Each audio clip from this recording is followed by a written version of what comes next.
What's going on, everybody? This is Ncaa again with another quick look at big blocking flaws that I hope are fixed in the next NCAA this coming year.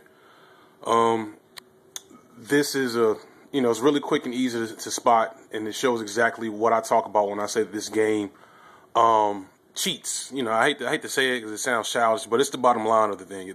The game cheats the player in order to make the player feel like they're being challenged, but in reality the player is being cheated, and it forces the player to learn how to cheat on their own end, to figure out other exploits of the AI. And I'm going to show you real quick. So right here I have a simple run. Now everything starts out all right. Watch 71 and 67 up there. They immediately engage their blockers. Now watch what happens as soon as the ball is handed off to the running back. So notice how the blockers do drive them back a little bit.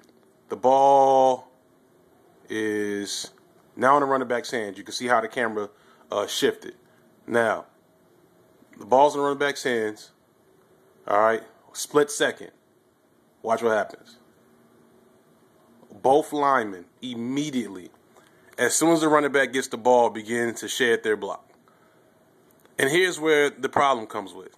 Now, if this play, well, first off, I still score. I managed to sneak in to the end zone by the skin of my teeth. But this is just showing how this blocking system is just tuned incorrectly. Now, if this was to be a play where the defensive line were going to make a real good play to stop a goal line run, what basically happened is that these defensive linemen on the front line, right here, in case anybody's not catching exactly what I'm saying, should have blown off the ball and penetrated immediately. That's, in a realistic situation, how the defensive linemen blow up a run play.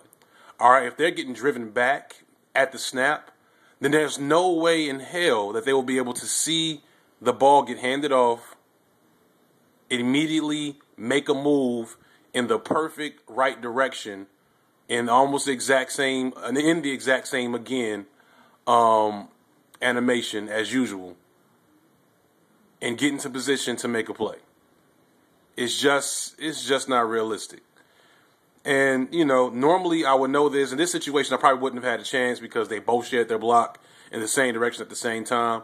But what will usually happen is, and you can watch 67, he actually goes up to make another block, which always happens, which is how you get big runs in this game. You don't get big runs by having good blocking that's realistic. You get runs by having somebody break a block easily, like 67 does, and having the following the blocker get upfield to make a better block. And that's really it. It's really just simple stuff like this that kills the realism in the game, and makes things just a huge problem. I have another video to show real quick. If I go back to highlights, this is hard to do this. Okay, here we go. All right, pretty much first play of the game. Same situation here. Now watch the lineman on this play. Engage. All right. Now somehow, I don't know, they blitz. Whatever, they're blown back because I have good offensive linemen. As soon as I get the ball, there it is. Now that one maybe not as bad as others, maybe not as bad, but immediately same animation on both situations.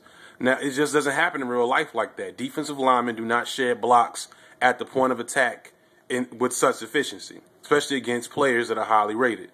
But I managed to sneak past them. Now watch what 87 and 82 do. They immediately head upfield. They don't try to get back on their blocks. They don't realize that they've been completely thrown to the side by defenders and try to stick to their block. They immediately head upfield. And in this case, my running back doesn't need the help. But this is where, these big runs come from. Because you have extra blockers downfield because they can't block at the point of attack. And it just doesn't make any sense, and it just gets frustrating. Don't get me wrong, I enjoyed running for a touchdown, but every time I run for a touchdown, I have a big play. the thing that's in the back of my head is I didn't really do anything well, but figure out how to exploit the AI. And that's really the main thing that has to happen in this next game is they have to figure out how to make the AI represent football action and not, this. Anyway. All right. That's it, people.